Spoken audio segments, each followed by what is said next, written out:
Hey, what's going on, everybody? Welcome back to the channel. My name is Jacob Restituto, and I'm a musician from Northport, New York. And today we have the absolute pleasure of having Davin Kingston here on the channel. Phenomenal producer, phenomenal artist himself. Very much looking forward to this conversation. So, Davin, thank you so much for taking the time out of your very busy schedule, man. You cranking out the tracks yourself, cranking out the tracks with other people producing, and you have some things in the works that I'm excited to get into. That seems like they're pretty cool collaborations coming up. So, thank you, man. Definitely. Thank you for having me. I really Absolutely. appreciate You want to hear a little funny story before we it. get started? I my biggest nemesis in life currently is time zones, and I'm always like trying to figure them out. You know, I'm in New York, you're in LA.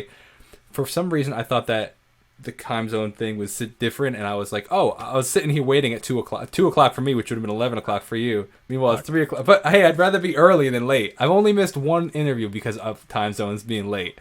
So we're all right. We're doing all right. That's fine. That's funny, man. Cool stuff. So, for people that aren't super familiar with who you are just yet, can you give it a little backstory and just a little bit of your genesis as an artist and as a producer? Yeah, definitely. My name is Davin Kingston. I am an artist, writer, producer. I'm currently based in LA, but I only moved out here 9 months ago. So I'm kind of more so in the beginning of my writer producer journey, but definitely like feel like I have a footing, I Where guess I did you can come from? think. Yeah, I'm originally from Orlando, Florida. Oh, really? Very cool.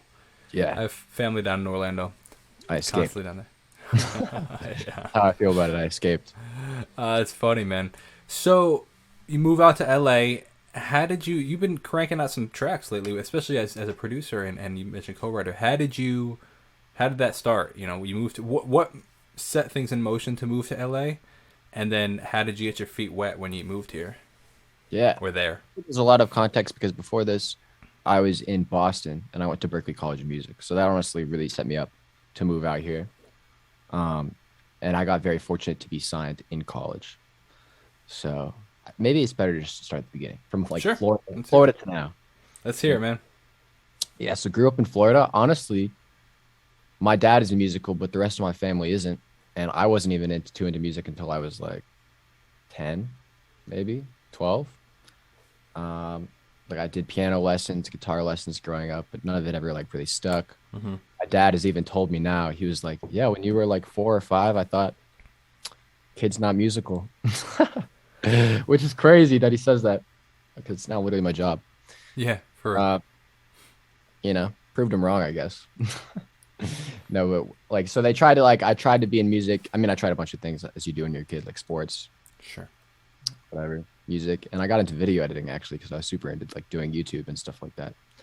So I had a gaming channel for a little bit, which was like a little phase. I had like a video editing channel. And then I finally landed on music. And from there, it was like around 14 years old that I got into producing and writing songs. So I've been producing since then. And that just manifested in the form of like making music with my friends in school. So in high school, I was making albums. Hmm. I had a band. We were called Away from Stress. You can find our music. It's bad. It's really That bad. shows progress, man. That shows But it does progress. show progress. I mean, like really, it's interesting because I look back and like I would not have seen the potential. Hmm. Like I think a Hmm. lot of it was really hard work, Hmm. and it took a long time to get good at what I do. But the thing is, I wasn't doing it because of that. I was doing it because I loved it, Sure.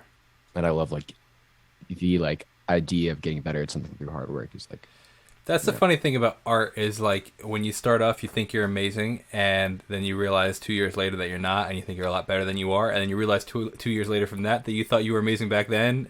It's like all these stages. You're like, it takes a level of self awareness to be like, yeah, I'm a lot better than I used to be, but I'm still not anywhere. I still have a long way to go, kind of thing, right? no, it's the artistic cycle of being like, oh, you finally get to the point where you're like, oh, now I'm good, and then about like 2 weeks later, you look back and you're like, you know, Exactly. and maybe it's Exactly. been like 2 years. But I mean, I loved it, and I was like showing music to my friends. I like always. There's a couple of my friends in high school that actually listened and was like, "Yeah, this is sick," and I listened back and I'm like, "Oh, it was so bad." Thank you for like saying that because it really like, it's important to have that support system and Sure. have people around you who really think it's cool. So, I was doing that all throughout high school, but it was always like a side hobby. You know, even my dad did music, but he was always like, you shouldn't, it should be like a hobby. It should be like a side thing. And then like, I was good at math. So go into more of like a traditional engineering or computer science type thing. So throughout high school, that was kind of always my plan in the back of my head was like, okay, when I go to college, I'm going to go to a nice college. I'm going to go into computer science or engineering. And then I'm going to do music as a side gig and kind of like, maybe that works out, maybe it doesn't type of like energy. Mm-hmm. And it only when I was like actually faced with the decision of going to college that that was the moment where I decided like, oh, I'm going to do this with my life. Because basically the whole story there is I applied to a bunch of schools, and all of them for computer science and engineering. And I got denied from like everything, which like looking back, Sure. I'm so thankful for, honestly, because I would have done it. I would have just gone. Mm. But like my one shot at music was I was trying to do the dual degree program between Harvard and Berkeley. And like that was my way of appeasing my family and like what they say about getting a nice education, following the more traditional route, and also being able to do music. Because like my grandparents, for example, would be like, oh, he's going to Harvard. And I would be like, oh, I'm going to Berkeley. I'm doing music. Let's go. How does that work? I've never heard of that, the dual degree program between the two. Yeah, I have a couple of friends that have done it. It's like you're mainly at Harvard, but you're enrolled at both schools and you can take as many classes at Berkeley as you want. Wow. So you have both the very educational and you take like a traditional major at Harvard. So you have the very intense educational side over there, and then you have intense musical education. So you were accepted into Harvard. Is it the same process of getting accepted into Harvard like every other thing else? So I was waitlisted actually. And that was like I had tried for that. So that was like at that point, that was the hardest I worked for anything in my life, was to try to get into this Harvard and Berkeley program, and I failed. So that was like a moment for me where I was like, oh, I guess I shouldn't do music, honestly, Mm-hmm. And I ended up getting accepted to NYU for computer science. So this was like after the point I've been beaten down from the Harvard and Berkeley thing. And I was like, Sure. That was my one shot. I tried, I messed up, and I was going to NYU for computer science. And I was signing up for class. I actually completely enrolled. There's like a newspaper article about me from like my hometown being like, he's going to NYU, blah, blah, blah, blah, blah, and stuff like that. Like I was enrolled. I had a roommate, was fully ready to move in. And I was signing up for classes, actually. It was like late June 2018. And I couldn't sign up for any music classes at all because they keep the schools so separate. And I had been expecting like, okay, I'm going to go to do computer science at NYU, but maybe I'm going to take some music classes at Steinhardt or the other schools. And it was this moment where I was like really faced with it. I was like, okay, if I do this, I cannot do music. And like, I thought about what my life would look like. And I thought about what I love to do. And I was like, I think I would hate this, if I couldn't do music at all. And then I was like, so if that's that important to me, and if it's that much, like I fill my free time with it, what am I doing? And it was like, at that point, I'm 18. I'm choosing colleges. There hasn't been like a big life decision like that, really, And this was the moment where, completely independently of anybody, I was like, okay, I'm going to do music, and there isn't a plan B. There's like no going back. The only person that's going to make this happen for me is me. And it was like this big moment where I called back Berkeley, and I was like, please, I know I turned you guys down or like declined the offer or whatever, but take my money. I would love to go. And they were like, yeah, of course we'll take you back. They like figured it all out. I didn't have a dorm room when I moved.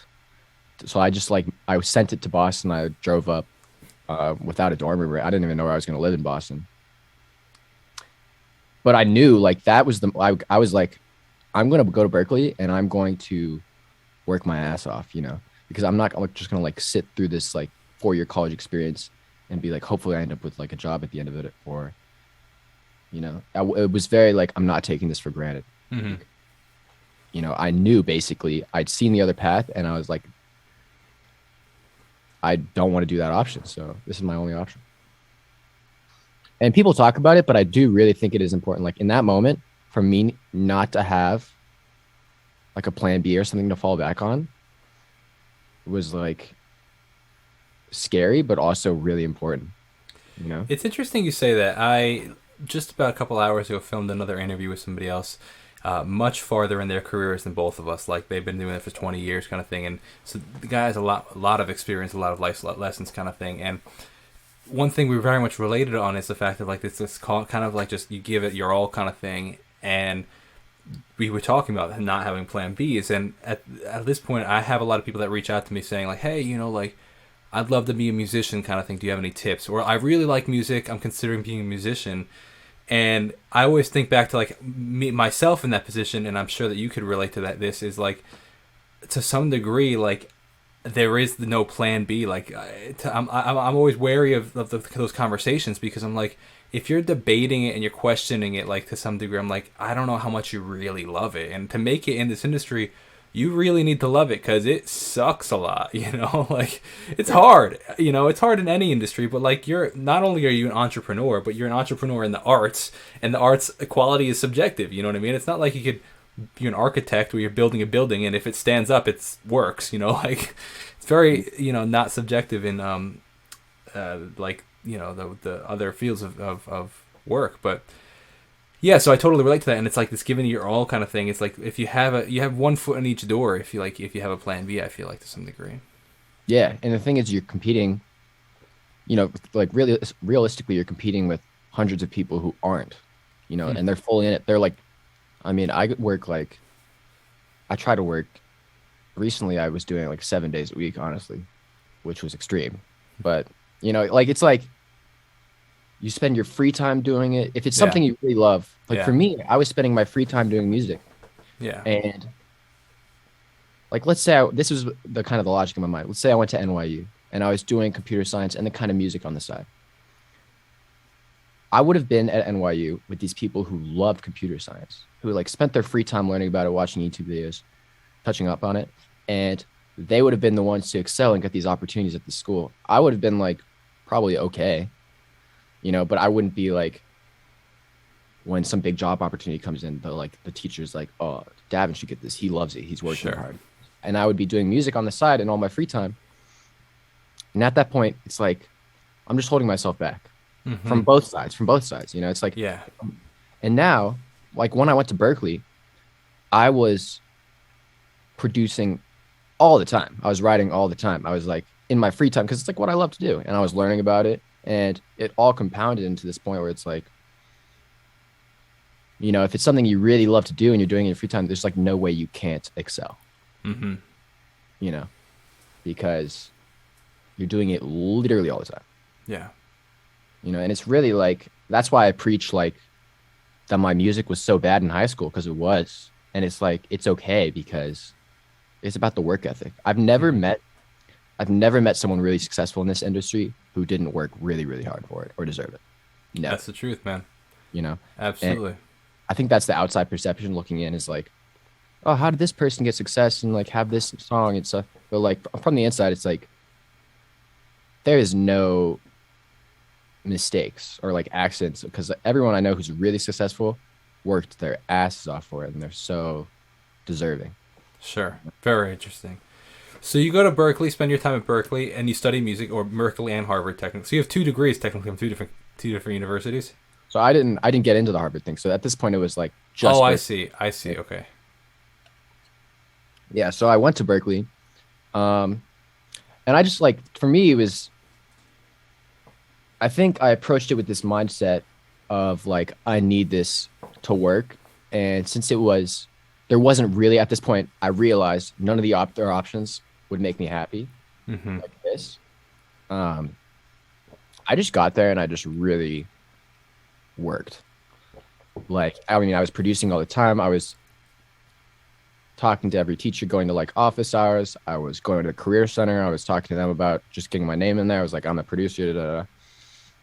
I started I got a student job at the career center, which is like the association into the music industry, like the real world. So like if A&Rs came from record labels, they would talk to the career center. Therefore, by working at the Career Center as a student, I got to like show the A&Rs around the school. Mm-hmm. And it was like, I mean, anything and everything that I could do, I was working with. I mean, I literally, my policy was to never say no for producing for someone. So if someone reached out and was like, I heard you worked on this song for this student, would you like to? I would just be like, I did literally every project I possibly could. So it just like gradually started to build. And the thing is, I wasn't even good at the beginning, really, you know, but you know, you kind of just like the mindset, like I was telling myself, I'm a producer, and then you gradually become one, you know, kind of, Yeah. that's what you are. And you know, it's interesting when you first start off, like, as long as you know a little bit more than the person that you're producing for to some degree, like, you're better. Like, I agree, because when I produced for people in the past, I don't do it much anymore, but like when I was doing earlier in my career, people would come to be like, hey, I heard your music, could you produce my music, kind of thing. And like my music was at that time wasn't phenomenal, but it was just because of the fact that I knew more than they did, and they didn't know how to even begin. So they were like, you know, your stuff is better than whatever I could do, you know what I mean? So it's and then you gradually continue just to get better. But those opportunities are what make you better. I come from the mentality of the quantity over quality to some degree, and quality comes with quantity. Because you know, I like to release a lot of music because one, I feel like it makes me a better songwriter. If I'm writing 100 songs versus if I'm really meticulously doing one song, you know what I mean? Or same thing with producing. Like if I produce I'm sure you noticed this, that in the last 10 tracks you've produced, right? Every one of them slightly different or very different, and you have to think about and figure and factor in different things. You know, like, because one track might call for a cello, and you got to figure out how to make that cello sit properly.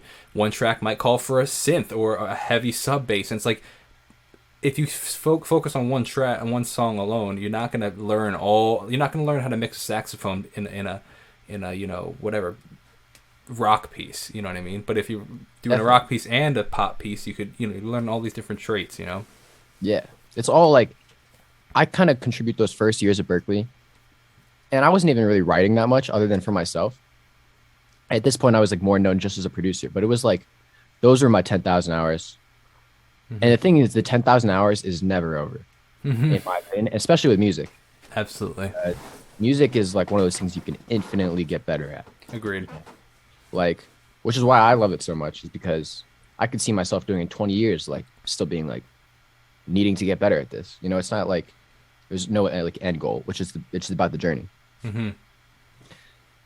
But that was like, a lot of that was my 10,000 hours. You know, I would do a track and it'd be like a track I never would have had to do before. Mm-hmm. You know, and a lot of it's even just like talking. I mean, that's like years of experience where I'm like talking to artists, figuring out how to communicate with them about what they want. Mm-hmm. I use every single day now, like professionally. Absolutely. And that's like, I mean, that's years of experience. That's not like something you can learn in a classroom or, you know. And I think I noticed a lot of my classmates, you know, who are also in the production idea or something like that, like just didn't do it as much. So my advice really, like, because it doesn't have to be Berkeley. It doesn't have to be some music school. It's just like, just do what you want to do. Just like, you know, if you want to write songs over and over again. Because you look at these, like someone like Ed Sheeran. Ed Sheeran is like absolutely known in the industry for writing 10 songs a day. Mm-hmm. And that means he has a terrible batting average. Because if he writes 1,000 songs, you know, maybe one of those is a hit. Mm-hmm. That's 1 in 1,000, which is like theoretically bad batting average. But in music, that's like incredible. Yeah. You know, and it's still the song. You know, whether it took him 1,000 songs to get there, it took him 10,000 songs to get there. There's just like, nothing beats just doing the thing over and over again. Yeah, 100%. Absolutely. So you go from Berkeley, and then how did you decide to move out to California? Yeah.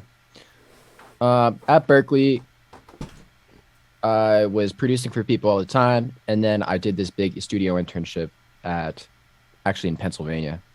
So that was pretty random. But I worked with Grammy-nominated producers Carson Slovak, and Grant McFarland. And they did like a lot of heavy metal music. So I was working on, which is like not a music that I'd ever listened to or been into. But at the studio, I was working with like August Burns Red and a couple of like big era, the band, a couple of like big metal bands. And that was like another experience where I really, really got better because it was such like personal training from such a great mentor. And that's like another piece of advice I always have is like, I mean, find your champions who are going to fight for you. Like, really, it was crazy because that was like a summer internship. And my production from the summer before that to the summer afterwards was like, I mean, not even comparable. But so I did that. And then my sophomore year of college, I got into this class at Berkeley called Cara DiGuardi's Boot Camp. And I wonder how to describe this class.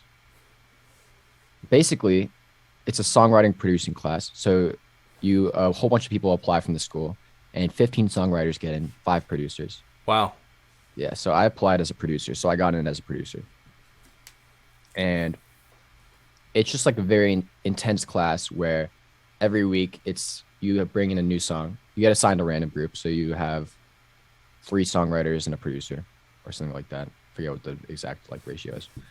But then you create a song that week, and then the next week you play it in class, and Cara DiGuardi critiques. Who, if you don't know Cara DiGuardi, she's like a incredibly successful A&R and also songwriter. She was a BMI Songwriter of the Year several times back in like the 2000s.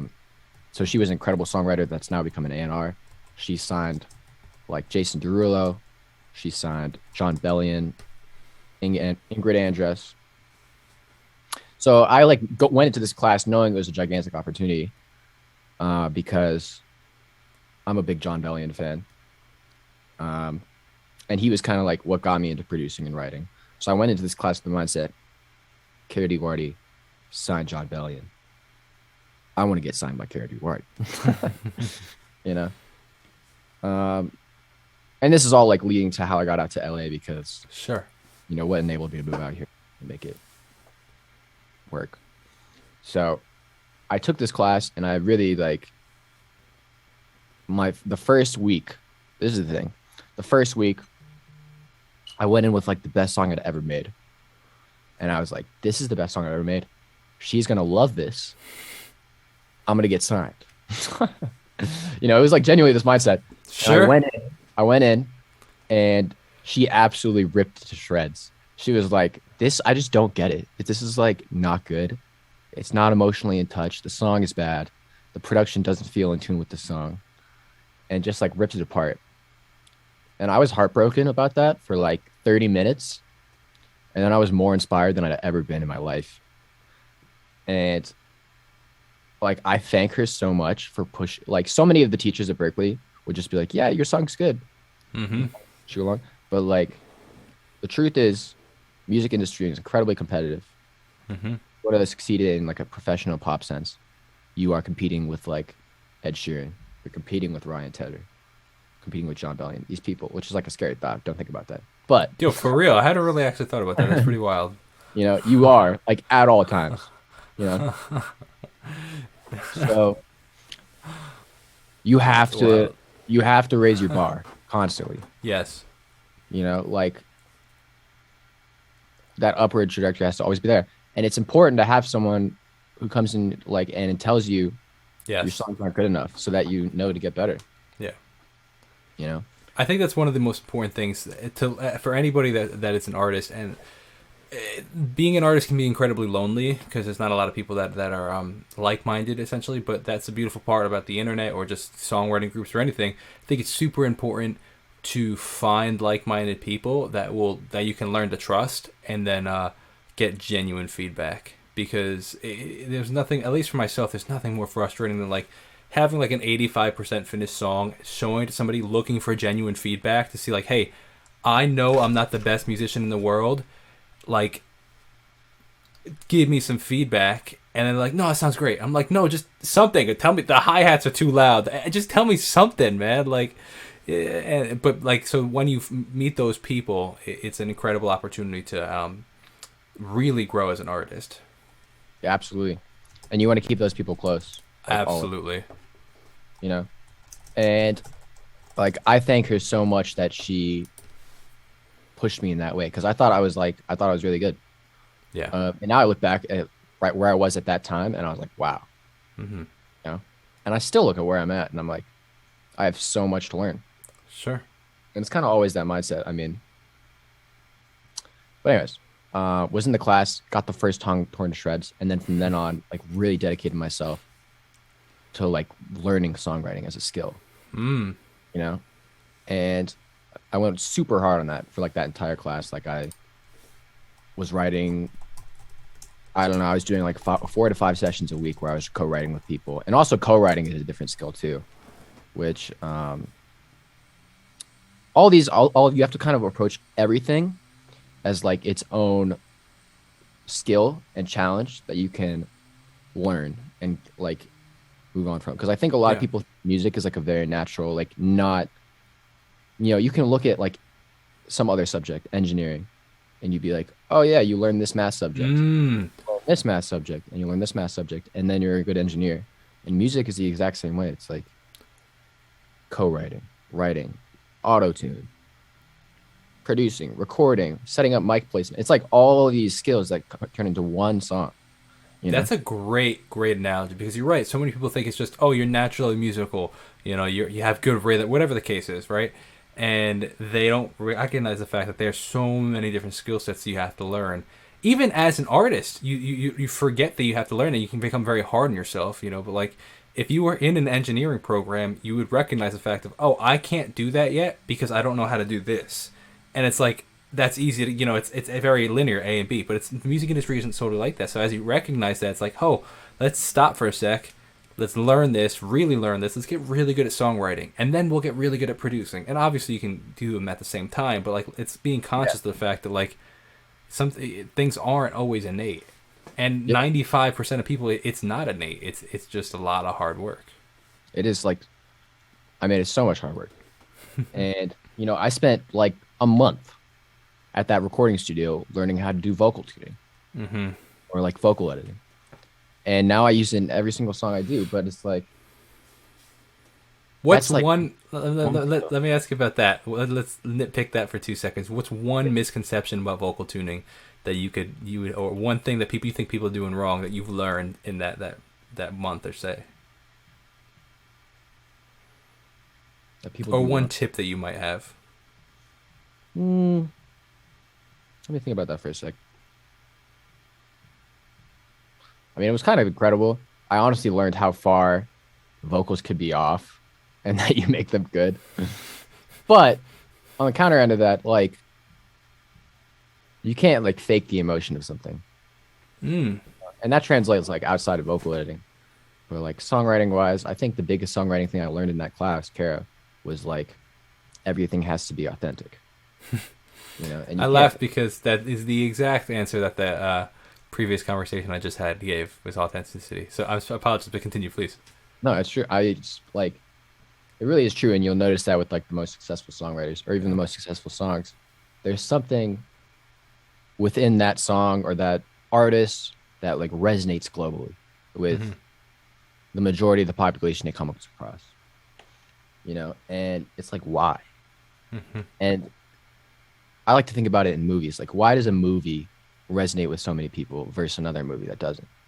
And there's usually like there's always some like deep truth in there or deep human experience. It's like it just has to be genuine. You know, it can't be faked. Yeah. And that's what a lot of people miss. Yeah. I find that very interesting on more of like the pop end of things because I'm always trying to dissect it and stuff. Like, you think of something like some of the biggest tracks in the world, like Ed Sheeran's "Shape of You." That was huge, you know, like it's just huge, right? And it's interesting to think about like a typical song. Like you look at that and you compare like Taylor Swift's like "Love Story," right? Like a classic Taylor Swift track, right? They're very, very different. One is super specific. One is like, you know, telling her exact story. Like one is like you feel like she's pouring her heart out, and another is like, hey, I met this girl at a club, and you know, became friends, or we started dating, kind of thing, you know. And it's interesting that like that simple thought can become a Yeah, global phenomenon. yeah, it is interesting. Like I've thought about this a lot because at first when Kara like told me that or taught us that, it was like everything has to be authentic. I start to think of songs like that, Ed Sheeran's "Shape of You," and I'm like, is that authentic? It's not like deep. But the thing is, it's still real. It's just like I'm in love with the shape of you. Anybody has thought that on this earth, and when he's like writing that, I guarantee he's thinking about somebody. And it's a real emotion, it's real experience. It doesn't have to be like the deepest thing in the world. It's like, I don't know, like a club song. Why does like a club song resonate with the world? And it's like something about that was like a feeling or like something real. And I mean, that's like not the most like, there are songs which poke holes in that. Sure, and even in the last conversation we were having, there are exceptions to that. Like he was like, "Who Let the Dogs Out," or like, the Macarena. Like those songs are exceptions that just become these like like they become anthems, but like for no really good reason, kind of thing. And those are the exceptions. But for the majority of the 99 other songs for every 100, Yeah, it's this authentic. it is interesting. Yeah, it's very interesting. Like more, I mean, that's like more into like the songwriting philosophy, but I've thought Sure. about this a lot recently because like I have songs that I love. I've been analyzing this a lot recently, like "Good Life" by One Republic. This could really be the good life, good life. Oh, song doesn't like, and you listen to the lyrics, song doesn't like lyrically mean anything. And as the songwriter I currently am, it would be very hard for me to write that song because I would be like in the session and I'd be like, what does this mean? Hmm. But so I'm like trying to push myself. I'm like, why does that song hit me? And it can be anything. It can be like, people listen to music to feel things. They watch art to feel things. They look at things. And it's like, maybe you just have to be very flexible with yourself, like, and know what you like, because maybe it's the drums, and the drums like make you go like, yeah, I love this tempo. I want to dance. Bam. That's like a song. That's a real emotion. That's a feeling. Maybe it's the melody. It just like anything that makes you feel something. Yeah, it's super interesting, man. You ever hear the song by the Blues Travelers called "The Hook"? No. Oh, dude, you gotta check it out. It's what I'm sure you probably heard it. It's just like one of those tracks that like you've probably heard somewhere at some point, and it's fascinating because he talks about in the song. It's one, a relatively popular song, and two, a very catchy song.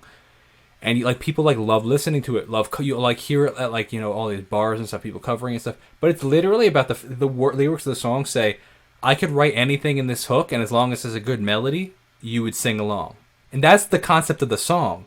And he's like singing about literally nothing. And it's like, and even that to some degree, it's like, man, here we have trying to pour our heart out in some things, and then this guy's writing about literally nothing. And it's just songwriting is such an interesting thing, man. It's so interesting. Yeah, I don't know. So Hey. you're in Kara's class. You song gets ripped apart, but then it turns you into a better songwriter. Yeah, so I really work on What it, comes from and that? I think Kara sees how hard I'm working. And there was like a day where we played original music, and I played this song that I have out called "Drunk Me." Go stream on Spotify. Yeah, for sure. Yeah. And it hadn't come out yet, and the main line at the end is, "Sober me thinks he can forget, but drunk me's not over you yet." And Kara's like so lyrical focused, and she like loved that line. I think she signed me off that one line. Spoilers. Wow, so she ended up signing you. Yeah, so Shoot. she ended up signing me. So from there, I stayed in contact with her. I mean, I really just like worked my ass off because I just knew what she could do for me, and that was like in my mind. That was like my way, my plan, and I like to like make this into a more overarching like lesson about how you can get to the music industry, because it's like obviously not everybody's gonna be able to go to Berkeley, get into this class, whatever. But I think that there are, even in that, there are specific points that people can draw from, like, working your tail off, like creating relationships, being open to opportunity, not having a plan B. Like, I think there are, even if it's very your specific story. It's like songwriting, bro. Even if it's your specific thing, there are certain things that we all relate to. Definitely. And for me, it was like I found that avenue to success, and once I found that, I like worked my ass off towards it. Sure. And the thing is, I could have failed. Kara could have not signed me. And would that have been a waste of time? It's like, no, because every time you fail, you're like one step closer to success. 100%. Every no is one step closer to a yes. Yeah, exactly. And it's like I failed getting to the Harvard Berkeley thing. Mm-hmm. You know, I produced like hundreds of songs that never come out, hundreds of songs that didn't do anything. I wrote like hundreds of bad songs. And at any point there, I could have given up. You know, or like at the fail. I mean, like I really was tempted when I didn't get into the Harvard Berkeley thing to like give up on music forever. Mm-hmm. And that is like when I see people who are successful, that is like what is the difference. Is like failure is not really fail. The only time you really fail is when you didn't try, you know, because failure is not really failure. Like every single person I've seen failed hundreds of times before they succeeded one time, you know. And as you get better at your craft, as you get better, like you're raising your odds, you know. It's like when preparation meets hard work and when preparation meets luck. So I felt like at this point, like Kara saw the potential. We talked for like a year after that. After the class, we kept on emailing back and forth. I would send her songs every week. I kept in touch. She invited me to her house in Nashville, so I like flew out there, did like a writing trip in Nashville, and eventually she offered me the deal, which I was so excited about because, I mean, obviously, like John Bunyan is a big influence of mine, and it was just like a very surreal moment. I remember getting the phone call from her and being like, "Wow," you know. But from there, amazing, thank you. I got signed in the college, and I had about a year left. So, actually, no, I got signed 2020, and I just graduated. End of 2021. Yeah, I guess kind of a year. And yeah, I don't know. That was like the big like. So you were signed as an artist then? No, I was signed so that's publishing. So I got a publishing deal. Oh, signed as a songwriter then? So I was signed as a songwriter. Which is actually interesting because Kara saw me up until that point. Like I said, I've been mainly a producer for people. But Kara heard that Drunk Me song and like mainly saw me as a songwriter. She forgets I produce. She calls me sometimes. She's like, "Oh yeah, you produce." And I'm like, So "Yep." for people that aren't super familiar with the background of the music industry, can you elaborate on to that a little bit? The being signed as a publishing signing deal. Yeah, so there's a couple different deals you can get, which help, you know. And it's like a record deal is being an artist. So like a record label reaches out to you, offers you a deal. They want to promote your artist project. They want you to work on your own music. They're pouring money into music videos budget. And then there's a publishing deal, which is more the songwriter producer behind the scenes side. So there's like a whole underground side of the industry in which you're writing for other people. You know, like, for example, my publisher puts me in with people every week. I have a calendar full of like, okay, you're putting in with this producer, or you're going to work with this songwriter today, or you're going to work with this artist. So what you're exchanging there is when you make money from writing a song, it's called publishing. Mm-hmm. And when you sign with a publishing company, you are giving up like a percentage, like half your percentage of the writing portion of money. Mm-hmm. Is it about 50%? Or I don't know if you can go into the details, but I'm just it would be like a industry very average topic to get into. Sure. Okay. It usually is 50%, yeah. But they're the ones getting you in the door with all these opportunities, essentially. Yeah. And it's like they also collect the money. A big part of the publishing company is that they collect the money like internationally. So which is not something you can do on your own. Mm-hmm. Yeah, very interesting. So then you stay in touch with Kara. She signs you as with a publishing deal. Yeah. And then from there on, she is like championing me. And that's the reason I signed with her. It's not because of like, you know, the money from like the deal or anything, or I don't know, not the like not what's on paper of the deal, you know, but what the what I knew she could do for me. And like I knew she really believed in me. It's really important to have like a small team around you, whoever it is, that really believes in you and is going to fight for you. Because I believe like if I didn't have any hits or like was struggling for success like 6 years from now, I know Kara believes in me regardless of any outside numbers, Mm-hmm. you know, like success. The reason she signed me is because she believes in me and my songwriting. Yeah. You know what I mean? So it's like I'm so grateful for that, to have that. And she has been such a great champion. But I think it's like important to find these mentors or find these people. Yeah. You know? Absolutely. And they find you a lot of the time if you're working super hard. But once I got signed to this publishing company, they started introducing me to people all the time in LA. It was like peak pandemic, so I would do Zoom sessions. So we would write songs over Zoom, and that like went on for like, I don't know, 2 years, a year and a half. And at the same time, I've been producing for some artists at Berkeley that kind of popped off. Specifically, Loewe, Laufey. I did her whole first EP in Boston in my apartment. And Avery Lynch as well. Mm-hmm. I did her whole first EP. So I had like a little bit of producing success with these artists. And things kind of just like gradually started to, I don't know, like names getting out there. You know, you're working with these artists. It's really cool to build something like that. Sure. See it kind of like, I forget what is it called? Like Snowball. Snowball. Yep. And yeah, I don't know. From there, it was just like I kept working. And it felt like when I got signed, it was like just the beginning. Absolutely. You know? Yeah, it's very fascinating, man. It's really interesting to hear the whole culmination. I'm actually really glad you went through the whole story because I think it adds a lot of value.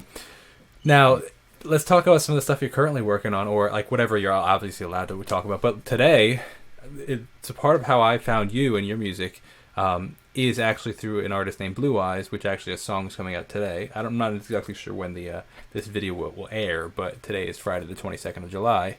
And Blue Eyes you produce a track with Blue Eyes called "I Wish I Never Met You," which is a banger, and I'm pretty pumped about that. So congratulations on that, first of all. Second of all, how did you guys get connected? Yeah, so Katie, who's Blue Eyes, I met Katie over Zoom like 2 years ago. It was one of those sessions that my publisher set up. So it was just like randomly on the calendar. Show up to the Zoom call. I'm like, "Hi, Blue Eyes, I'm Davin." And we wrote a couple songs. I forget the first song. The first song we did was called "If I Were a Friend," which is on Spotify now. Mm-hmm. Totally did that over Zoom. That's wild. So how does that work with artists that like, so Blue Eyes or Katie, like how did she get involved with your publishing group that then set her up with you? Like how does that industry work? Yeah, at the time, my publishing company, I had this day-to-day called Megan McCarthy, who is incredibly hardworking. She no longer works in my publishing company, but at the time she was like my day-to-day. She was sitting on my calendar, reaching out to people. I think she just like, I mean, she was as much a part of the process of me having any success as I was. She reached out to Blue Eyes over TikTok. I think she probably saw like a TikTok and reached out and was like, "Hey, I'm Megan with Art House. I have this producer I think he'd be great to work with." And then, you know, which you can do on your own, you know, like really start reaching out to these people. And if you find someone you want to work with them. Absolutely. Completely agree. I mean, to some degree, that's how you and I met. Yeah, absolutely. Yeah, exactly. Legit, man. So what's next in the career for Davin? Yeah, I just moved out here 9 months ago. I've been writing and producing like every day. How do you like it out there? Orlando to Boston is a big difference, and then Boston, actually it's less of a difference than Boston to LA, because New York to LA is a very big difference culturally. So I'm curious your experience. I love LA. I personally always loved it. I mean, I would take trips out here beforehand and like work with people, and just the energy anywhere for me. Really, I think I could live in New York too, but like for me, I remember the big thing when I moved to Boston is I was like surrounded by all these creative musical people. And I came from like a small town where I was the only person doing music or, like really producing, whatever. And when I got to Boston, I was like so inspired by everybody around me. Yeah. And same thing in LA is how like so many creatives, so many people who have made that decision of being like, this is what I'm doing with my life. And you're already like-minded individuals. So for sure. I love it out here. I mean, I love the weather. It's gorgeous. I love the whole vibe. Every week I'm driving the 405 and I see the view and I'm like, wow, very lucky to live here. Have you gone up to the Tom Petty track? What is it called? Mulholland? Yeah, I have. I live like very close to Mulholland. Oh yeah, okay. So I mean, that's a sick view at night, Mulholland Drive. Yeah. Fun LA fact, actually. You know how on Mulholland Drive, first of all, Mulholland's like a 45-mile road, which most people don't realize. But the typical part that most people talk about is where you oversee the city of LA. Yeah, it's beautiful, right? So you notice how some parts have guardrails and some parts don't? The places that have guardrails are the places that cars have gone off the hill. Wow, that's terrifying. Isn't that wild? So wild. That totally makes sense. That is an interesting fun fact about LA. I'm gonna think about that now. It's pretty wild. Every time you see a guardrail, it's like, shoot, a car went off the side of the road there. What was it? You do just be on a cliff, for sure. Yeah, I mean that road. I'm surprised the whole thing isn't honestly guardrailed because it's pretty wild and people whip around those corners for sure, man. That is too funny. So, two questions. One will be the first question, and then the final question for you. But in your experience in producing, what have you noticed? What stands out to you as a producer? Like what makes you hear? I mean, being someone that produces my own music, like we hear music differently at this point. It's like this is actually a great example because you said you were very into video editing. I, as somebody that does a lot of YouTube, a lot of even before I was full-time music, I tried to make extra money by doing video work for companies and stuff. So, I know how the lens works. I know how editing works and stuff. So, like, now when I'm watching TV shows or movies, like, you see things that people don't see. In music, you hear things that people don't hear. So, it's, like, almost hard to break out of that to some degree and just enjoy something, right? So, does anything stick out to you as a song? I'm kind of actually elaborating on the question. Has there been a song recently that has kind of gotten you out of that? Because I noticed probably one out of every 1,000 songs like snaps me out of it, and I'm like, wow, this is just a sick song. And then of course I go back and dissect it, but 90% of the time I'm always dissecting it. It's when that one song gets me out of it, I'm just like loving the song. I'm curious if there's any artists or songs recently that have done it for you. Yeah, it is a tough thing because I was thinking about this recently. Like, I never listen to music just as a listener. It's just kind of a curse of like working on this so hard and understanding 100%. like going through the craft and everything. Like, I'm like, absolutely. What's the tempo? Like, why did they pick these drums? It's like everything. And I'd say like a big indicator for me is when I don't think about that, which is like so rare. I mean, when that's a song insane. comes Absolutely. on where I'm like, whoa, and I don't even think about the chords. I don't think about like the lyric.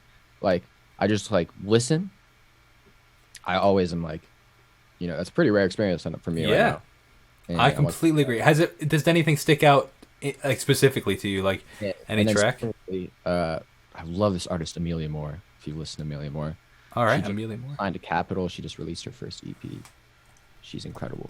It's called Teaching a Robot to Love. Huh. All right. It's produced by this producer Pink Slip. Oh yeah, I know Pink Slip. Well, I know of I don't personally know Pink Slip. I've heard of the name. He's incredible. And the EP is like just inspiring. It's like really, you hear so much of the same thing that whenever, like, I think it's really important to always actively push to try to be different. And you look at the most successful producers and songwriters and they did something different. They did something that made them iconic, that you listen to it and you go, that is.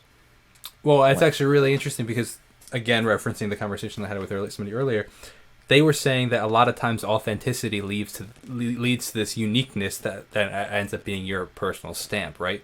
It's like when the lack of authenticity is when we're trying to pander to what's popular or just write to what's popular. And it's like when you actually take a step back and be like, what's authentic to me? as an artist, you be you, that's when like your uniqueness comes out. Because you know, whether we could have the same exact life experiences, but like even just temperament wise, like we're different. Everybody's different, so everybody has a unique perspective on certain things, right? So we all have these unique artistry in us, and as soon as you start to look inside yourself, right, and that's where the true authenticity comes out, and that's where the true uniqueness comes out, and the true difference comes out. Oh, absolutely. And it's really that, I think that's the hardest thing to do. Honestly, like keep in touch with that inner artistry and like authenticity and who you are. But like it's so important to actively pursue that. I couldn't agree more. Absolutely, man. Well, I want to be respectful of your time. This has been an absolutely phenomenal conversation. You've touched on a couple different points, but I'm curious. The final question I like asking everybody is, what is one thing you currently know now in your career that you wish you knew when you first started off? It's possible. Yeah. Preach, really man. Is. More than possible. You know? Preach. That's a great answer. I love that answer, actually. That's phenomenal. That's good stuff. Well, I really appreciate you taking the time. If you could hang out for 2 more minutes, I just want to say thank you very much for everybody that watched this and made it to the end. You guys are the true ones. Definitely go check out Davin's music. Go check out all the stuff that he's produced. Go check out his website. You can see all the stuff that he's currently working on and worked on in the past. So go check it out. All the social media stuff will be in the description below. Best way to support this channel is checking out my own original music. Have a wonderful rest of your day. God bless and peace out.